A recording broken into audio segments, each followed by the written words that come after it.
जय जगन्नाथ। नित्योत्सव नित्य संख्या नित्य श्री नित्य मंगला। ये जहाँ पर आप खड़ा है, आप जो दिख रहा है ये श्री मंदिर है। श्री मंदिर में विभिन्न नित्यकांति चल रहा है। आज ऋषि पंचमी है। ये सप्त ऋषि को आराधना करने के लिए स्वयं महालक्ष्मी ने गमन कर रहा है। कहाँ पर? स्वतंत्र जहाँ पर मार्कंड ऋषि है वहाँ पर विद्यमान होकर उनका पाप शौचन करने के लिए, जो रजस्वला समय में एक पाप ग्रहण होता है, पाप को इकट्ठी करने के लिए जो रजस्वला एक पहला दिन होता है, जो चांडाल द्वितीय दिन होता है, ब्रह्मातिनी तृतीय होता है, धुगुणी, ये सब को तारण करने के लिए महाप्रभु जी स्वयं, महालक्ष्मी जी स्वयं गमन करती है उनका पाप को दूरीकरण करने के लिए। देखिए यहाँ पर महालक्ष्मी जी भी पाप दूरीकरण करने के लिए जाती है और ऋषि पंचमी में ऋषि व्रत करने के लिए वहाँ पर जाकर महालक्ष्मी शौच होकर उनका वहाँ पर पंचमी ऋषि पंचमी व्रत का कथन सुनते हैं। वहाँ पर क्या हुआ था, कैसे ऋषि पंचमी व्रत करके कौन लाभ पाए थे, उनकर सुनने के बाद स्वयं ब्राह्मण को कुछ दक्षिणा देकर वो उनके बाद प्रत्यावर्तन संपूर्ण भाव है। ये कहाँ पर होता है? महाप्रभु के मंदिर के अंदर में होता है। और मंदिर के आज्ञामाल प्राप्ति होने के बाद महालक्ष्मी एक विमान के आरूढ़ होकर के आगे घंटा बाजेगा, उनके बाद छठी भी धारण होकर के मार्कंडेश्वर पुष्करी में जब पहुंच जाएंगे, वहाँ पर मार्कंडेश्वर ने स्वयं महालक्ष्मी को आतिथ्यता देंगे। आतिथ्यता के बाद स्वतंत्र नित्यकांति आरंभ होगा। वहाँ पर महाजन सेवक के साथ महालक्ष्मी जी का सेवा पूजा आरंभ होगा। सेवा पूजा के बाद वहाँ पर वरुण पूजा होगा। वरुण पूजा के बाद सप्त ऋषि, गौतम ऋषि पूजा होंगे, वहाँ पर वशिष्ठ ऋषि पूजा होंगे, अत्रि भी पूजा होंगे।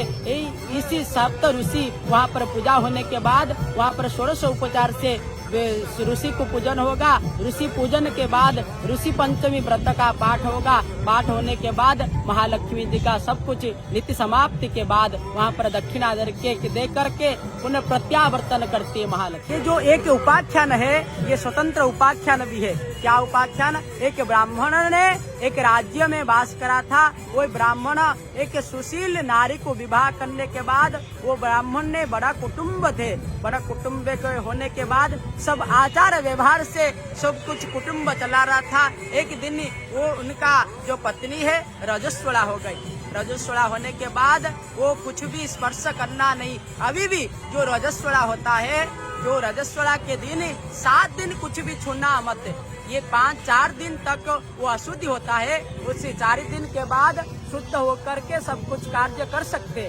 परंतु ये धर्मशास्त्र के मत अनुसार ये 7 दिन व्यापी आप कुछ भी स्पर्श नहीं करना। एक दिन वो कुछ वस्तु को स्पर्श कर दिए, उसके बाद उनका जो मरण हो गए, मरण होने के बाद वो कुकुरी जन्म में संपूर्ण आ गए। ये कुकुरी अर्थात डग, ये डग का जन्म हो गए। उनका जो थे स्वामी, उनका भी बलद के रूप में, वृषभ के रूप में आ गए। उनके दोनों वहाँ पर हुई परिवार से साथ जड़ी होकर रहेंगे, रख करके सेवा कर रहा था। जो भी आता था खाते थे। वो बलद जो होता है वृषभ, वो भी बहुत कष्ट करके जीवन निर्वाह करके। ऐसे पुत्र ने एक बार उनका श्राद्ध दिवस आए, श्राद्ध देने के लिए कुछ उपाय चिंतन करके ब्राह्मण भोजन करने के लिए, उसके बाद ब्राह्मण भोजन करने के लिए जो भी प्रसाद बनाया था उसमें थोड़ा सा आ गए, क्या ना जहर आ गए। कैसे?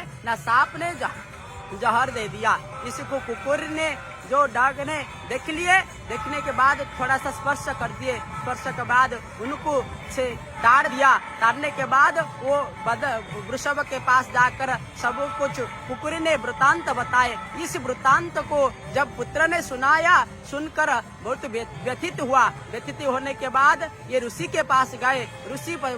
ऋषि के पास जाने के बाद वो बोला कैसे इनका उपाय करेंगे, मेरी पिता माता भी वो भी मुक्त हो जाएंगे। उसके लिए उसके बाद ये ऋषि पंचमी व्रत, ये भाद्र मास शुक्ल पक्षा पंचमी तिथि ऋषि पंचमी व्रत के करने के लिए वो उपदेश दिए। वो व्रत करने के बाद स्वयं पिता, उनका पिता और माता भी मुख्य प्राप्ति हुए, वो स्वयं भी मुख्य प्राप्ति हुए। उसके लिए इस व्रत को महालक्ष्मी स्वयं करने के लिए जाती है। सब भी ऋषि पंचमी व्रत करना चाहिए।